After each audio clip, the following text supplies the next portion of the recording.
শুধু দর্শক,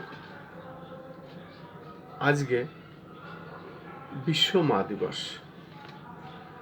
আর এই বিশ্ব মা দিবসে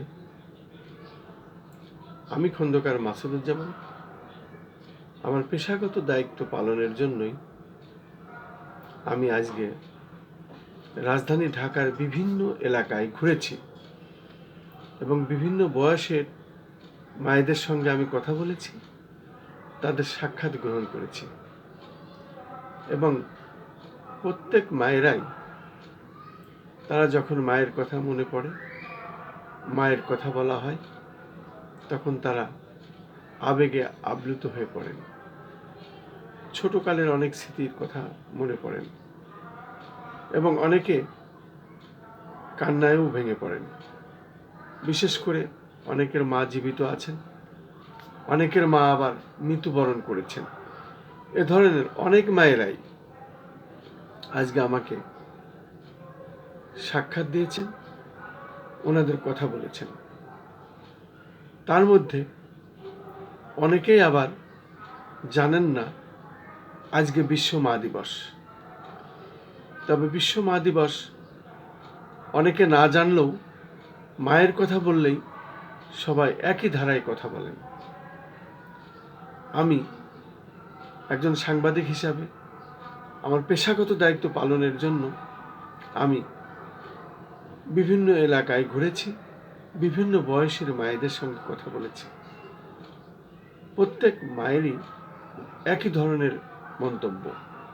অনেকে আছেন অনেক ছোটকাল থেকেই মা হারা, তারা মায়ের অতটা বিষয় বলতে না পারলেও আবেগ তাদের মধ্যে কাজ করেছে।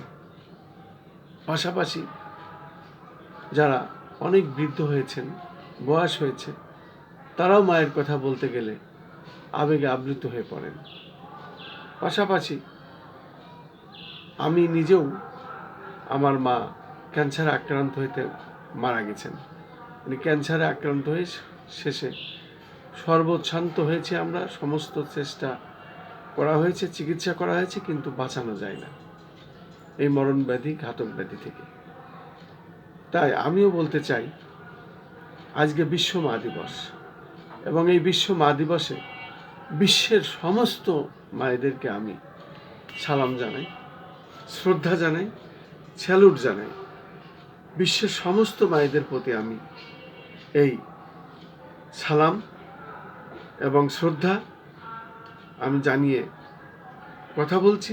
বিশেষ করে এ কারণেই আমার বাংলাদেশি মায়েরা আমি আজও দেখেছি তারা হাঁটুর দিয়ে পাথর ভাঙছেন, ইট ভাঙছেন, সেই সন্তানকে কোলে নিয়ে তারা কাজ করছেন, সেই সন্তানকে কোলে নিয়ে তারা মার্কেটে এসেছেন, বাজার সদাই করছেন। শিশু সন্তান, দুধের সন্তান, মাত্র 6 মাস, 4 মাস, 5 মাস, 8 মাস কি 1 বছর, 1 বছরের ঊর্ধ্বে এমন বয়সের বাচ্চাদেরও সঙ্গে নিয়ে এসেছেন। আমি নিজে তাদের দেখেছি, তাদের ভিডিও ফুটেজ ধারণ করেছি। আমি সাংবাদিক হিসাবে বলতে চাই, এই মা আসলে কি, আসলে দাঁত থাকতে দাঁতের মর্ম বোঝা যায় না। মা যে কি বস্তু, মা যে কি জিনিস, যারা মা হারা হয়েছেন শুধুমাত্র তারাই জানেন। সেই কারণেই আমি একজন সাংবাদিক হিসাবে, একজন ইউটিউবার হিসাবে, একজন সমাজকর্মী হিসাবে, একজন সংগঠক হিসাবে আমি বিশ্বের সমস্ত মাকেই আজকে এই বিশ্ব মা দিবসে ওনাদেরকে আমি সম্মানের সাথে স্যালুট জানাই, সালাম জানাই এবং শ্রদ্ধা জানাই। আল্লাহ প্রত্যেক মায়ের প্রতি আপনি শান্তি বর্ষণ করুন। যে মারা জীবিত আছেন প্রত্যেককে দীর্ঘ হায়াত দিন, সুস্থতা দিন এবং যে মারা মারা গেছেন প্রত্যেককে জান্নাত ফেরদৌস নসিব করুন। আমিন, আমিন, আমিন।